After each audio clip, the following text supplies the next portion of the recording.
Hello my dear friend, अपने YouTube channel पर रचना academy में आप सभी का स्वागत है। सीटेट का एग्जाम आपका 14 दिसंबर को होना है। इसमें हम बात करेंगे ईवीएस के बारे में, जो आपकी पीआरटी में 30 मार्क्स की पूछी जाती है। जैसे कि 15 नंबर का आपका कंटेंट आता है एंड 15 नंबर का आपका जो है पेडागोजी आती है। तो इसलिए कंप्लीट ईवीएस की हम बात करेंगे, कंटेंट की भी और पेडागोजी की भी। तो चलिए फिर स्टार्ट करते हैं। और ये आपकी न्यू एनसीईआरटी बुक का होगा, क्योंकि आपके जो चैप्टर चेंज हुए हैं, एक दो चैप्टर आपके एक्स्ट्रा बढ़ गए हैं, ठीक, ईवीएस में, और पूरा सिलेबस वही है। तो चलिए फिर स्टार्ट करते हैं। वीडियो आप लोग क्या शेयर करिएगा, लाइक एंड चैनल को सब्सक्राइब जरूर कर लीजिएगा अगर चैनल पर पहली बार विजिट कर रहे हैं। देखिए, ये क्लास आपकी पहली है। अगर हम पूरा करवाते हैं, आपको पूरा कंप्लीट भाई 6 से 7 घंटे की क्लास मुझे लगानी पड़ेगी, तभी आपका ईवीएस कंप्लीट हो पाएगा। लेकिन इसको हम पार्ट में आपको देंगे ताकि आपको भी इतना ना पढ़ना पड़े, ठीक है। ये आपका जो ख़त्म होगा 6 से 7 दिन में आपको क्लास हम ख़त्म करवा देंगे। ओके, तो चलिए फिर स्टार्ट करते हैं। और वीडियो आप तब तक शेयर कर दो। जैसे कि यहाँ पे आप पॉइंट देखोगे, पर्यावरण अध्ययन, ये कई बार पूछा गया है जो एनसीएफ के द्वारा। इसमें थीम कितनी है, तो थीम आपके 6 भागों में इसको बांटा गया है। तो 6 भाग कौन कौन से हैं, तो ये भी याद रख लीजिएगा, क्योंकि यहाँ से क्वेश्चन आपके एग्जाम में पूछे जाते हैं। जैसे परिवार और दोस्त हो जाएगा। परिवार दोस्त के अंतर्गत ये आपकी 4 थीमें आती हैं। जैसे याद रखिएगा, जानवर आता है, पौधे, संबंध और कार्य और खेल। ये कई बार पूछा गया है। परिवार और दोस्त के अंतर्गत कितनी थीम आती है, 4 आती है, और टोटल थीम कितनी है, 6 थीम है। तो 6 थीम याद रखिएगा। भोजन हो जाएगा, घर और आश्रय, पानी, यात्रा, चीजें हम बनाते हैं और जो करते हैं, ये 6 थीम याद रखिएगा। यहाँ से आपके 2 से नंबर कवर होते हैं। अगला पॉइंट करते हैं। अब यहाँ जो हम आपको दिखा रहे हैं, गोलकोंडा का किला, यहाँ से आपके 2 से 3 नंबर कवर होंगे। हम आपको ये भी बताते रहेंगे कि कहाँ से ज़्यादा क्वेश्चन पूछे जाते हैं। तो गोलकोंडा का किला पूछा ही जाता है, 2 या 3 नंबर का पूछ लिया जाता है। तो इनके बारे में हम थोड़ा जान लेते हैं। देखिए, गोलकोंडा का जो किला है, कहाँ है, आंध्र प्रदेश के हैदराबाद में स्थित है। कहाँ स्थित है, आंध्र प्रदेश के हैदराबाद में स्थित है। 1618 से 1687 के बीच यह कुतुब शाह सुल्तानों का राज्य था। किसका राज्य था, कुतुब शाह सुल्तानों का राज्य था। यहाँ के दरवाजे कैसे होते हैं, लंबे होते हैं, चौड़े होते हैं, भारी गेट वाले नुकीले भाले लगे होते हैं।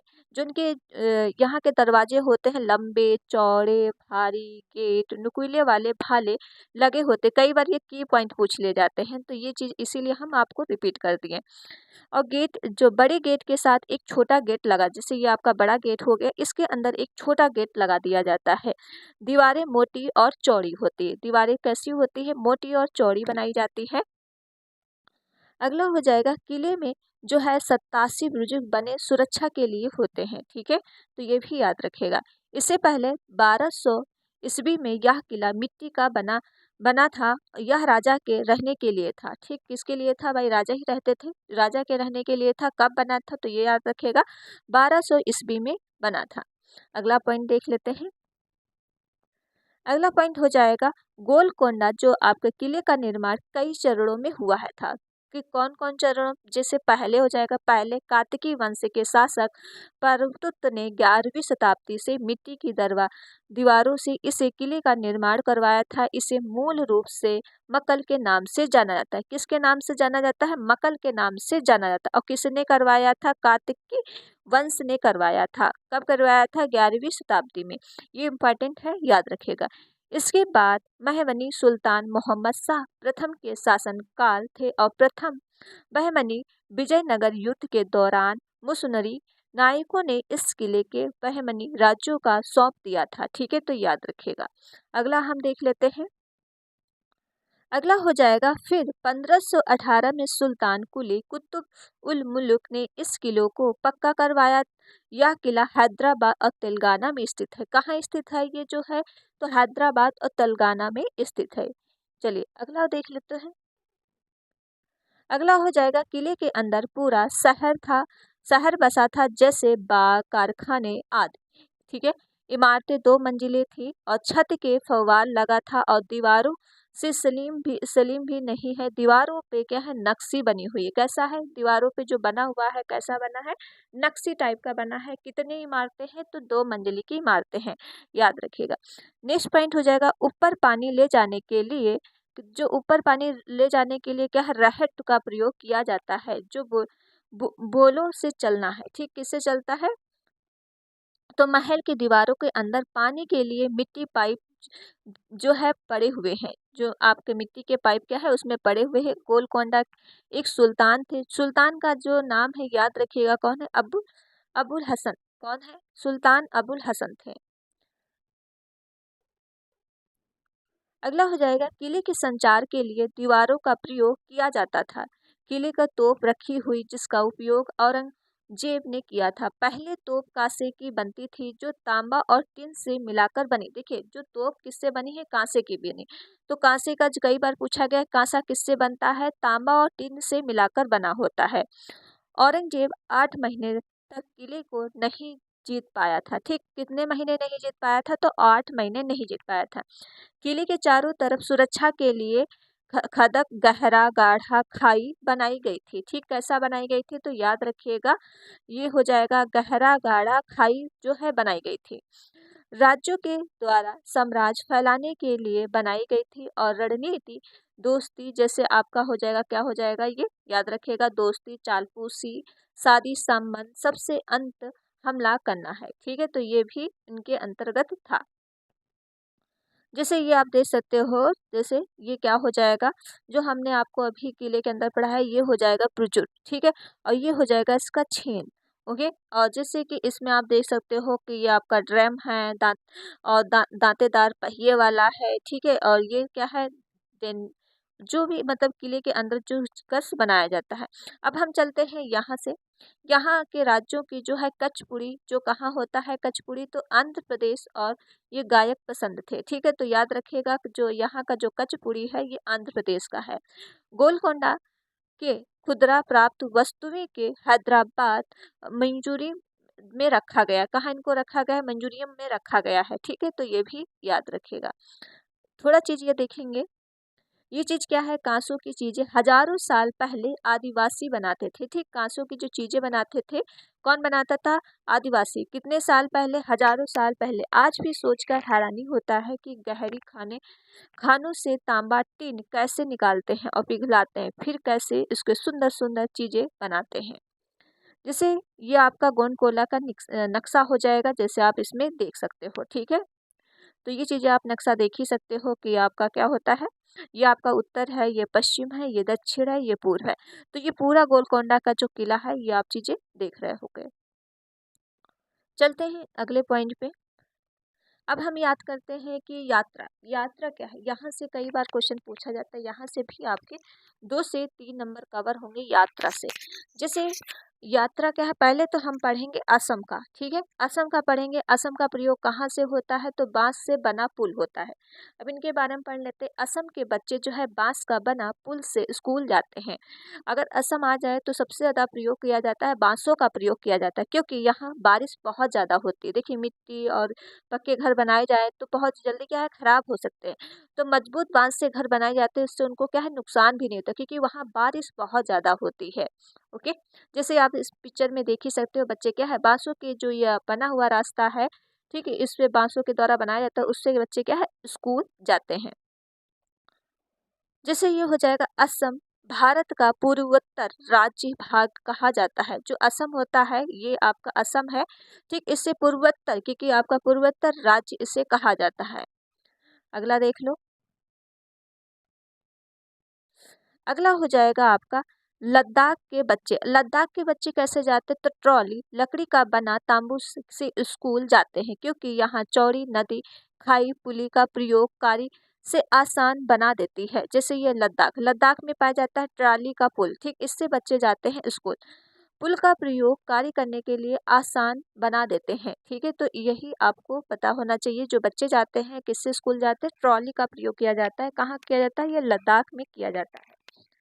अगला देख लो, और जिसने अभी तक वीडियो को शेयर नहीं किया है तो प्लीज़ वीडियो को ज़्यादा से ज़्यादा शेयर करो, लाइक एंड चैनल को सब्सक्राइब कर लो, चैनल पर पहली बार विजिट कर रहे हो। अब बल्लम, बल्लम लकड़ी का प्रयोग कहाँ किया जाता है, तो बल्लम लकड़ी की छोटी नाव बच्चे के पानी पार करने के लिए केरल में इसका प्रयोग किया जाता है। सबसे ज़्यादा जो है बल्लम लकड़ी का जो छोटी नाव बनाई जाती है केरल में प्रयोग किया जाता है। जैसे आप इसमें देख ही सकते हो, केरल बल्लम केरल के कुछ भागों में बच्चे पानी को पार करने के लिए बल्लम लकड़ी की छोटी नाव बैठकर स्कूल जा पहुंचते हैं।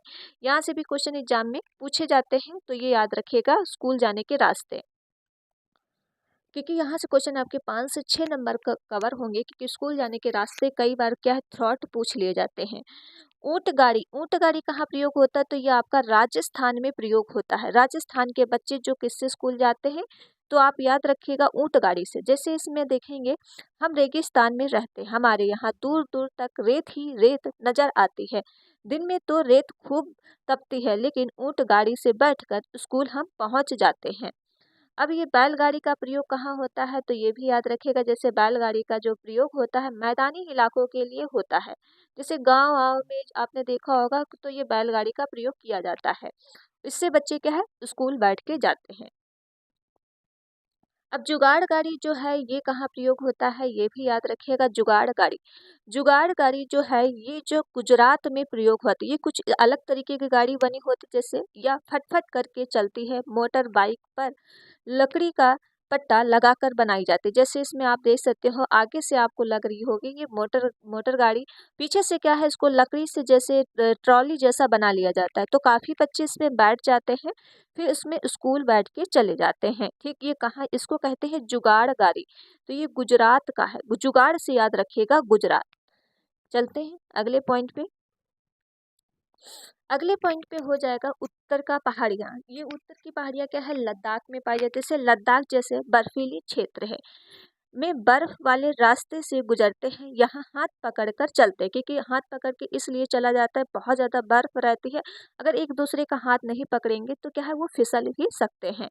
देख सकते हो यहाँ पे ये हो जाएगा बर्फ के चलने के खतरे होते हैं। यदि पुरानी बर्फ है तो पैर क्या है फिसलेगा, और यदि ब- बर्फ से पैर फंस जाएगा और फिर वो क्या है खतरे में आ सकते, इसीलिए एक दूसरे का इसमें हाथ पकड़ के चलते हैं, ताकि कोई बच्चा क्या है इसमें फिसल ना पाए। तो इससे रास्ता ये कवर होता है और इससे स्कूल जाते हैं।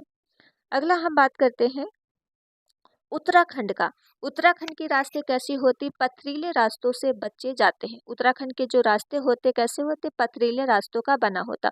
ये जो रास्ता होता है ऊबड़ खाबड़ पथरीले के रास्ते होते, ये आपका उत्तराखंड में पाया जाता है। आप इसमें देख ही सकते हो पिक्चर में कि ऊबड़ खाबड़ सब पत्थर उत्थर पड़े हुए हैं, फिर बच्चे जो इससे स्कूल जाते। जैसे हम पहाड़ी इलाकों में रहते हैं, यहाँ पे दूर दूर तक ऊबड़ खाबड़ पथरीले रास्ते, मैदानों या शहर में रहने वाले बच्चों को भले ही मुश्किल लगे, हम हम तो भागते हुए पहाड़ी रास्ते को पार कर लेते हैं। देखिए आप लोग अभी न्यू जाओगे तो आप लोगों को बहुत दिक्कत होगी। वहाँ के जो बच्चे हैं उनको हो गई है आदत, ठीक है, इन चीज़ों उनको डेली गुजरना पड़ता है, तो उनको क्या है कोई ज़्यादा दिक्कत नहीं पड़ती है, तो आराम से वो क्या है स्कूल पहुंच जाते हैं।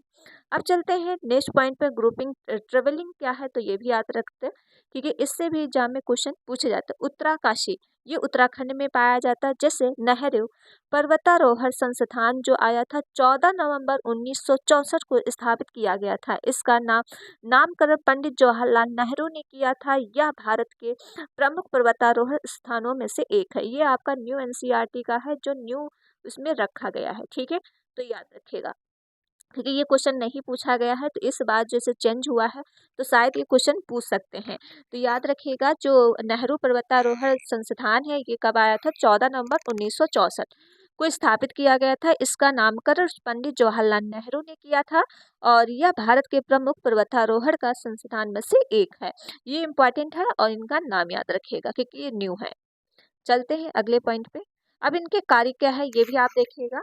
लीडर के कार्य क्या होते हैं, अन्य अन्य लोगों को सामान उठाने में मदद करना, पूरे ग्रुप के आगे बढ़ने के बाद ही आगे बढ़ना, फिर आप जो चल व चढ़ ना पाए उससे हाथ पकड़ कर चलाना, या देखिए आप देखो लीडर हो तो लीडर का एक प्रयोग होता है कि आप जैसे लीडर का प्रयोग जो चढ़ ना पाए आप उसकी हेल्प करना है, फिर ग्रुप के आपको आगे नहीं चलना है, ग्रुप को आपको क्या है आगे बढ़ाने का मतलब आपको पीछे पीछे चलना, देखते रहना है कोई बंदा छूट ना पाए, ठीक है। तो लीडर के ये सारे काम हैं। रुकने के लिए एक जगह ढूंढना, आपको रुकने के लिए एक जगह सुरक्षित ढूंढनी पड़ेगी। सबको खाने पीने की व्यवस्था भी करनी पड़ेगी। आपको अगर ग्रुप का लीडर बनना तो ये सारे कार्य होते हैं। साथ ही सादे सदस्य और बीमार होने पे उसका ध्यान भी रखना चाहिए। ग्रुप में किसी भी सदस्य की गलती और सजा स्वयं भुगतना भी होगा उसे। ठीक है, तो ये ग्रुप के सारे लीडर हैं, ये कई बार एग्जाम में पूछे जा सकते हैं। अगला देख लेते हैं। अगला हो जाएगा पूर्वोत्तर भारत के लोगों ने इन राज्यों को लोग बोलते क्या है। जैसे मणिपुरी में जो बोला जाता है भाषा इनकी क्या है, बोडो। कई बार ये पूछा गया मणिपुर में कौन सी भाषा बोली जाती है, बोडो बोली जाती है। मिजोरम में मिजो भाषा बोली जाती है। असम में असमिया भाषा बोली जाती है। तो ये भाषाएं आप सारी याद रखिएगा, यहाँ से आपका 1 नंबर पूछ सकते हैं।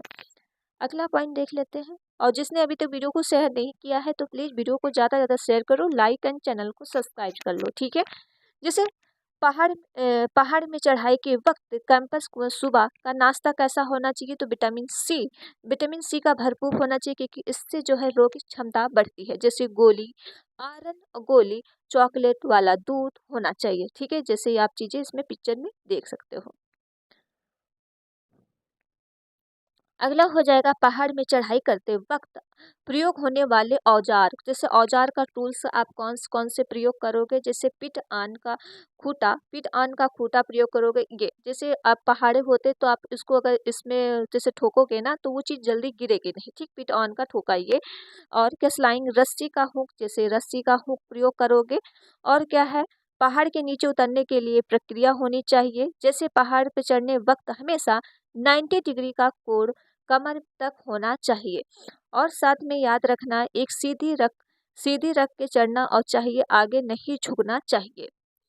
जैसे ये हो जाएगा पहाड़ी क्षेत्रों में सीढ़ीदार खेत होते हैं। ठीक है, जैसे ये सारे पहाड़ी पे इलाकों पर अगर जाना है तो ये सारे आपको औजार प्रयोग करने पड़ेंगे। ये जैसे सिलेंडर भी ऑक्सीजन का होना चाहिए, दस्ताने होनी चाहिए, लाइन टेन सर पे एक बांधने वाला कम्बल ये सब क्या है, टूल्स, आइस और तंबू, एक रुकने वाली जगह, ये सारे होने चाहिए। ठीक है, तो याद रखिएगा। अब चलते हैं विच्छेन्द्री पाल। यहाँ से आपको जो है एग्जाम में क्वेश्चन पूछे जाते हैं विच्छेन्द्री पाल से। तो ये भी आपके 2 से 3 नंबर का ये भी आपको दिलाता है। ठीक है, क्योंकि हर बार ये भी पूछा गया है विच्छेन्द्री पाल के बारे में। तो विच्छेन्द्री पाल के बारे में पढ़ लेते हैं। विच्छेन्द्री पाल एक उत्तराखंड की है। कहाँ की है, पहले तो ये आप यही याद रखिएगा, ये जो लेडीज हैं ये विच्छेन्द्री पाल इनका नाम है। ये कहाँ की रहने वाली है, उत्तराखंड की है। भारत की पहली संसार की 5वीं महिला, विश्व में करने वाली महिला है। ठीक है, तो ये कहाँ की कौन सी है, हिमालय जो 5वीं महिला है संसार की। ठीक है, तो याद रखिएगा। अगला हो जाएगा हिमालय को नेपाल में जो है इसे क्या कहा जाता है, सागर माथा कहा जाता है। हिमालय को जो है नेपाल में जो बोला जाता है सागर माथा कहा जाता है। विच्छेन्द्री पाल में जो है ये इनके जो गाइडेंस थे, कौन थे गाइडेंस, तो याद रखिए कई बार इनके गाइडेंस का नाम भी पूछा गया है। ब्रिगेडियर ज्ञान सिंह थे। कौन थे, ब्रिगेडियर ज्ञान सिंह थे। ठीक है, विच्छेन्द्री पाल के गाइडेंस। अगला देख लो। अब इनकी थोड़ा एक्सपीरियंस देख लो कि कब क्या हुआ था। तो 23 मई 1984 के एक दिन 1:07 में जो आपका ये नाइट का है, और पर कितने किलोमीटर ये चढ़ी थे, तो 8,848 मीटर की ऊंचाई करके सागर माथा को जीता था। कितनी ऊंचाई है, कई बार पूछा गया है सागर माथे की ऊंचाई क्या है, तो 8,848। ये तो नहीं पूछा गया, लेकिन याद रख सकते हो कि अगर टफ पेपर बनाना होगा तो टाइम भी पूछ सकते हैं। चोटी पर बहुत ही कम जगह होती है, एक आदमी के खड़े होने की जगह वहां पर तिरंगा फहराया जाता है। विश्व की पहली महिला जो है कौन थी, अगर देखे विश्व की पहली महिला और संसार की, ये संसार की थी 5वीं महिला विच्छेन्द्री पाल। विश्व की पहली महिला कौन है, जोको तबाही थे। ये कब हुआ था, तो 1975 में हिमालय पर्वत को जीता था। ठीक है, कब जीता था, 1975 को जीता था। ये भी इम्पोर्टेंट है। अब चलते हैं अगले पॉइंट पे। अगला पॉइंट हो जाएगा रेल का टिकट। देखिए रेल का टिकट आपने देखा होगा, अगर रेल में आपने क्या है गए होंगे, ट्रेन में अगर बैठे होंगे, तो रेल का टिकट 10 अंकों का होता है। यह सबसे महत्वपूर्ण विवरण है। देखिए इसमें क्या क्या होता है, कई बार पूछा गया है, इसमें क्या मेंशन नहीं किया जाता है। तो भाई गाड़ी नंबर होता है, तिथि नंबर होता है, यात्री संख्या होती है, श्रेणी नंबर होता है, टिकट का समूह होता है, जेंडर होता है, स्थान और क्या है, स्टेट होता है। बस आपका जो है नाम नहीं इसमें लिखा रहता है। ठीक है, नाम का प्रयोग नहीं किया जाता है। और टिकट आप देख ही सकते हो इस तरह का कुछ होता है। ठीक है, जैसे यहाँ पे हम बात कर लेते हैं कि यहाँ पे यात्रा का क्रम, जैसे कि यात्रा का क्रम कई बार न्यूमेरिकल से क्वेश्चन पूछ लिए जाते हैं। तो याद रखिएगा जैसे 6335 नागरकोइल एक्सप्रेस। स्टेशन के नाम, पहुंचने का समय, स्टेशन छोड़ने का समय, दूरी और दिन। गांधी जो गुजरात है, ये स्टेशन छोड़ने का समय कितना, दिन कितना लगता है, 1 दिन लगता है, तो 5:15। अहमदाबाद गुजरात जो है 11 से चलेगा तो इतना दिन लगेगा। किलोमीटर कितना है, 301, एक दिन पूरा लगता है। तो ये चीज़ आप चार्ट पूरा देख सकते हो व्यवहार, क्योंकि ये आपके जो है न्यूमेरिकल से क्वेश्चन एग्जाम में पूछे जाते हैं। ठीक है, तो इसका आप स्क्रीनशॉट ले लीजिएगा। ओके, चलते हैं आगे पॉइंट पे। चलो आगे पॉइंट पे कर लेते हैं। जैसे यहाँ पे आप देखोगे कि मलयालम में माँ की बड़ी बहन को क्या बोले, कई बार पूछा गया है, मलयालम में माँ की बड़ी बहन को क्या बोला जाता है, बली अम्मा कहते हैं। क्या कहते हैं, बली अम्मा कहते हैं। मलयालम में माँ को अम्मू अम्मा कहते हैं। ठीक है, मलयालम में जो माँ माँ होती है उन्हें क्या कहते हैं, अम्मू अम्मा कहते हैं। तमिल भाषा जो होती है आपकी है तमिलनाडु में बोली जाती है। केरल में कौन सी बोली जाती है, मलयालम बोली जाती है। कर्नाटक में कन्नड़ भाषा बोली जाती है। और गोवा में कौन सी भाषा बोली जाती है, तो यह भी याद रखिएगा, कोंकणी भाषा बोली जाती है। ठीक है, महाराष्ट्र में मराठी बोली जाती, गुजरात में गुजराती, यूपी में आपका हिंदी भाषा बोली जाती। भाषा से रिलेटेड भी क्वेश्चन एग्जाम में आते तो ये भाषा आप सारी याद रखिएगा। चलते हैं अगले पॉइंट पर। जिसने अभी तक को वीडियो नहीं शेयर किया है तो पहले जाओ वीडियो शेयर करके आओ, लाइक एंड चैनल को सब्सक्राइब जरूर कर लो अगर चैनल पर पहली बार विजिट कर रहे हो। ठीक है, अब अगले पॉइंट पे चलते हैं। मलयालम में माँ की बड़ी बहन को बली अम्मा कहते हैं। केरल में नारियल के पेड़ दिखते हैं। ठीक, केरल में सबसे ज्यादा आपको जो दिखेंगे नारियल के पेड़ ही दिखेंगे। केरल में एक तरफ से दूसरी तरफ जाने के लिए क्या है, बड़ी नाव फेरी का प्रयोग किया जाता है। कौन सा प्रयोग किया जाता है, फेरी का प्रयोग किया जाता है। गोवा में लाल मिट्टी होती है और हवा ठंडी होती है। अहमदाबाद में हवा गर्म होती है।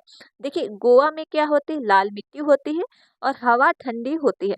अहमदाबाद में हवा गर्म होती है। ठीक है, तो ये भी याद रखिएगा। चलते हैं अगले पॉइंट पे। क्योंकि गोवा समुद्री तट पर बना है और अहमदाबाद तट से दूर है, तो उडुपी जो है इटली इटली वड़ा मिला है जो चावल की होती है। ठीक, उडुपी जो किसका बना होता है, इटली वड़ा का, ये किससे बना होता है, चावल की होती है। ठीक है, तो ये भी याद रखिएगा। चलते हैं अगले पॉइंट पे। अगला पॉइंट आपके सामने हो जाएगा, पश्चिमी घाट में सह्याद्री पर्वत भी कहते हैं। पश्चिमी घाट को क्या कहते हैं, सह्याद्री जो है पर्वत कहते हैं। रेलगाड़ी एक कविता जो महेंद्र नाथ चट्टोपाध्याय कि इसमें लोहे की सड़क का अर्थ का पटरी का प्रयोग था। ठीक है, तो ये किसने प्रयोग किया था, रेलगाड़ी की कविता का प्रयोग, तो ये आपके न्यू एनसीईआरटी के बुक में ये दिया हुआ है। ठीक है, ये अभी नहीं पूछा गया है तो इस बार शायद पूछ सकते हैं। तो महेंद्र नाथ चट्टोपाध्याय। ठीक है, तो याद रखेगा। चलते हैं अगले पॉइंट पे। अगले पॉइंट है, सबसे अधिक दूर की यात्रा जो है हवाई जहाज से और सबसे कम दूर की यात्रा जो है साइकिल से करते हैं। अब चलते हैं जल के बारे में। भाई पढ़ लो जल क्या है, क्योंकि जल से भी क्वेश्चन एग्जाम में वाटर से भी पूछे जाते हैं। तो घड़सीर क्या होता है, एक घड़सीर एक तालाब टाइप का होता है। जैसे आप इसमें देख ही सकते हो कि बिल्कुल तालाब है, बहुत बड़ा तालाब होता है। तो इनके बारे में थोड़ा हम जान लेते हैं। कितने साल पुराना है, तो 650 साल ये पुराना तालाब है। यह राजस्थान के जैसलमेर में इसका निर्माण राजा धसी ने कराया था। किसने कराया था, राजा धड़सी ने किया था। और ये कहाँ हुआ था, जो जैसलमेर, ये जैसलमेर राज्य कहाँ है, तो राजस्थान में है। तो ये भी याद रखिएगा। चलते हैं अगले पॉइंट पे। अगला पॉइंट होगा आपके सामने, एक एक के बाद एक तालाबों को जोड़कर इसे बनाया गया है। इसके चारों तरफ पक्का घाट था और बड़े हॉल और कमरे के बने होते स्कूल का बना होता है, जिससे बच्चे पढ़ने आते हैं। इसके किनारे जलशय उत्सव होता है। तालाब में बारिश और पानी संग्रहित रहता है। ठीक है, तो ये भी याद रखिएगा। अगला पॉइंट हो जाएगा, अगला पॉइंट है, अब तालाब उजाड़ हो गया है क्योंकि इसके चारों तरफ मकान ही बन गए। क्योंकि अब तालाब वहाँ आपको देखने को नहीं मिलेगा। अब क्या पूरे तरह से बन गए हैं मकान में। भाई 650 का पुराना था तो वहाँ पे तो अब क्या मकान तो बनेंगे ही। ठीक है, पानी तालाब ना जाकर क्या है, नालों और कॉलोनी में नालियों में जाकर बेकार हो जाता है। देखिए इतना अच्छा सुंदर था लेकिन वहाँ पे क्या हो गया, सारे मकान बना दिए गए हैं। ठीक है, जगह जो है बेचती जाती है। तो अब देख सकते हो कितना सुंदर व्यू था। चलते हैं अगले पॉइंट पे। अब अलबुर्नी के बारे में पढ़ लेते हैं क्योंकि अलबुर्नी से भी क्वेश्चन एग्जाम में पूछे जाते हैं। तो अलबुर्नी का इम्पोर्टेंट है ये भी। अलबुर्नी जो है 1970 ईस्वी में अफगानिस्तान से भारत आने वाले यात्री थे। ये कहाँ के भारत में आने वाले यात्री थे अलबुर्नी, ये कहाँ से आए थे? तो अफगानिस्तान। कब आए थे? 973 में आए थे। तो इनकी एक किताब है, ये भी याद रखें। अलबुर्नी ने भारत में तालाबों का वर्णन किया है और कहा है भारत के लोगों तालाब का निर्माण माहिर और अलबुर्नी ने या भारत जैसे तालाब नहीं थे। ठीक है, तो उन्होंने एक किताब भी लिखी है, तो अभी आपको हम आगे दिखाते हैं। तालाब के चारों तरफ चतुर्भुज और बड़े भारी पत्थरों से कुंडों के सहरियों के जोड़कर बनाए गए हैं। तालाब से ऊपर नीचे उतरने के लिए क्या है, जैसे एक तरह का तालाब है तो उसमें क्या है, सीढ़ीदार तालाब बनाए गए हैं और एक रास्ता मतलब नहीं है। एक तरफ जाने के लिए रास्ता है, एक तरफ उतरने के लिए भी रास्ता है, जिससे कि उसमें देख सकते हो ऊपर नीचे उतर की ओर पीढ़ियां हैं, आने जाने के लिए अलग अलग सीढ़ियां जिसमें भीड़ ना लगती हो और लोग परेशान ना हो। ठीक है, 1973 में भारत में अलबुर्नी पर एक डाक टिकट जारी किया गया है जो राजस्थान के जैसलमेर में बहुत ही कम वर्षा होती है और साल में कई महीनों नदियों में पानी नहीं रहता है। पानी इकट्ठा करने के लिए तालाब जोड़त का इस्तेमाल करते। देखिए जो हॉट होता है, एक क्या है, एक बड़ा सा तालाब मतलब खोद लिया जाता है, फिर सीढ़ीदार बना लिया जाता है, फिर उसमें पानी जैसे बारिश हुआ तो उसमें क्या इकट्ठा हो जाता है। तो अब राजस्थान में वैसे भी उस पानी की बहुत ज़्यादा कमी रहती है तो उससे क्या है प्रयोग करते हैं। ओके, जैसे ये आप देख सकते हो कि एक तालाब, ये कैसा तालाब है? आपको सीढ़ीदार तालाब दिखता है। ठीक है, एक सेकेंड रुकिएगा। चलो फिर आगे बात कर लेते हैं कि आप तालाब देख सकते हो। ठीक, ये सीढ़ीदार तालाब होते हैं जिससे पानी कम होता रहता है, तो एक सीढ़ी क्या है नीचे उतरती रहती है और इसके जो रास्ते होते हैं अलग अलग तरीके के रास्ते होते हैं, जैसे उतरने के अलग होते हैं एंड चढ़ने के अलग रास्ते होते हैं। इस तरह से ये तालाब बनाया गया है। जैसे आप इसमें देख सकते हो इसे क्या कहा जाता है, तो ये भी याद रखिएगा। अन्य तरीके क्या है, इसे बावड़ी कहा जाता है, धारा, नौली, टंकी, कुआं, कई बार इसे कहते हैं। बावड़ी क्या है, सीढ़ीदार बुआ होता है जो पानी निकालते समय इसे नीचे उतार कर पानी निकालते हैं। जैसे क्या है पानी कम होता रहा तो क्या है आप सीढ़ी से सीढ़ी उतर उतर के नीचे पानी उसको ले सकते हो। ओके, तो ये हो गई बावड़ी। अब हम चलते हैं टाका। टाका क्या होता है, तो ये भी याद रखिएगा। जो टका होता है घर में बारिश का पानी इकट्ठा करने की ये विधि है। जैसे घर में आंगन में एक गड्ढा खोद कर उसे पक्का करा लेते हैं, ढक्कन से इसे ढक देते हैं, जैसे नाली पाइप से छत से जिसे जोड़ देते हैं और छत के अलावा जैसे आप देख सकते हो इसमें है ये एक टका है। ठीक है, इस तरह का ये बनाया जाता है जो क्या है इसमें बारिश का पानी चला जाता है और ना जैसे बारिश हुआ या पेड़ हुआ जो भी पानी आप निकलता है तो उसी में पूरा इकट्ठा होता रहता है। इस पानी का प्रयोग साफ करने के लिए, उबाल कर पीने के लिए करते हैं। तो इस तरह से बनाया जाता है। जैसे यहाँ पे आप इसमें थोड़ा ये चीज़ पॉइंट क्लियर करोगे आप, क्या है आप, क्या आपको पता है कि टका किसे कहते हैं? तो भारत के जल संचय ने यह एक प्राचीन समय में अलग अलग प्राणियों का प्रयोग होता रहता है। उसी प्राणी में से एक है और एक टका राजस्थान के महत्वपूर्ण परंपरा प्राणी है। ये सबसे ज़्यादा जो पाया जाता है राजस्थान में ही पाया जाता है। चलते हैं, अब चलते हैं अगले पॉइंट पे। क्या है, ये आपकी भीमसंग की कहानी एक होती है, तो इसमें हम बात कर लेते हैं कहाँ की है, तो याद रखिएगा। कर्नाटक के होलगुंडी गांव के बच्चों ने एक बड़ों के साथ मिलकर जल संरक्षण के लिए पानी पंचायत गठन किया, जिसे क्या है भीम सिंह कहते हैं। जैसे इसमें देखिए क्या भीम सिंह एक होती है जो बच्चों की पंचायत कहा जाता है, ठीक उसे ही कहा जाता है भीम सिंह। जैसे इसमें आप देख सकते हो। अब चलते हैं उत्तराखंड। उत्तराखंड क्या है, उत्तराखंड में रीति रिवाज पानी को पूजा पूजा से जुड़े हैं। जैसे उत्तराखंड में विवाह के बाद महिलाएं नदियों को पूजा करती हैं और शहरों में जल की छुटकाना जो है की जाती है, जैसे कि उत्तराखंड के ज़्यादातर होता है। यहाँ देख सकते हो पानी इकट्ठा करने के लिए पीतल और तांबे का बर्तनों का प्रयोग होता है। शहरों में पानी के स्रोतों और कचरा प्रमुख समस्या होती है। इसमें क्या है बहुत ज़्यादा सभी कचरा उचड़ा फैल जाता है। अब चलते हैं तरुण भारत संघ। यहाँ से भी क्वेश्चन एग्जाम में पूछा जाता है तरुण भारत संघ। तो ये देखेंगे जल संरक्षण के लिए कार्य करने वाला एक गैर सरकारी संगठन है जो पुराने तालाबों की मरम्मत तथा नए तालाबों से बनवाते हैं। इसके प्रमुख जो नेता है राजेंद्र सिंह क्या है, इसे जिन्हें भारत के जल पुरुष भी कहा जाता है। तरुण भारत संघ का ये लोगो है, जैसे आप इसमें देख सकते हो। और किसने करवाया था, तो राजेंद्र सिंह ने कराया था। इसको कहा जाता है जल पुरुष भी इन्हें कहते हैं। जैसे अगला हो जाएगा पॉइंट है, राजस्थान के अलरौ जिलों में दड़की माई ने तालाबों की मरम्मत करवाई और पशुओं की चारा पानी और लोगों को कमाई की उपलब्ध भी करवाई। ठीक है, इम्पोर्टेंट है। जैसे आप ये देख सकते हो, जल ये राजेंद्र प्रसाद आपके सामने है और इन्हें क्या कहा जाता है, जल पुरुष। जैसे जाने माने जल संरक्षण में Waterman of India Rajendra Prasad साल 1959 में 6 अगस्त में जन्मे थे। तो इनके बारे में थोड़ा बहुत कुछ जानोगे तो भाई जान लो। ठीक है, क्या है, 1975 में राजेंद्र सिंह ने तरुण भारत संघ की नींव रखी और जिसमें करीब 1000 से गांवों को पानी मुहैया कराया था। इसे भागीरथी बनाने के लिए लोहरनी पाला हाइड्रो और पावर प्रोजेक्ट को रोकने के लिए अहम भूमिका भी अदा की थी।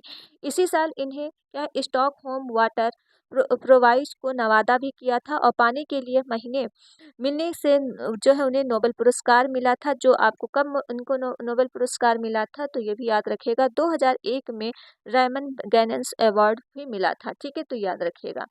चलते हैं मृत सागर के बारे में। अब कई बार ये मृत सागर का ही बहुत ज़्यादा क्वेश्चन पूछा गया है। मृत सागर क्या होता है, तो समुद्र में क्या है, उससे कोई डूब नहीं सकता। आप लोग जैसे अगर नहीं पढ़ा होगा तो आप लोगों का लगेगा कि मृत सागर होता है कि जो जहरीला पानी होता है, लेकिन ऐसा कुछ भी नहीं है।